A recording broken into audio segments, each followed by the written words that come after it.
So, di atag Palawan karon guys, as you can see.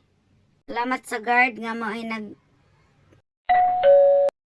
Og maayong adlaw natong tanan mga ka-Stretch Mart. No, mula ka na sa takaron pa dong taog Palawan kay natay appointment karon. Ang schedule lang gyud nato karon nga adlaw. So kailangan na nato mungadto og Palawan kay mao ni akong suki gyud.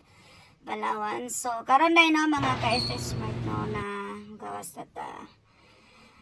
So maglakaw lang ta mga ka-Stretch Mart kay dool man lang lakon from home to Palawan mga 15 minutes. So, init na ni kay mga siguro mga 10:30 na ni siya nga oras.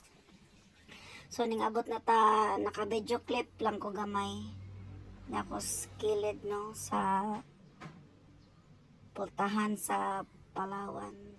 So, welcome to Palawan Pawn Shop. Sa mga gustong magprenda or magbaya, diri lang mo guys sa Palawan. So, gi-promote gyud na ako ang ilang Palawan.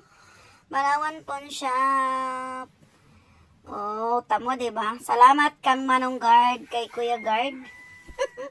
Nagkuan siya. Iya jud kong gibidyohan no. So salamat sa imo Kuya Guard. Ning abot na dayto taga di ana.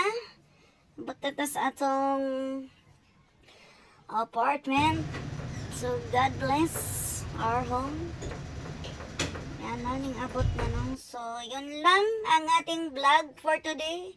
Thank you for watching, mga ka-Stretch Mark. Don't forget to subscribe, like, share.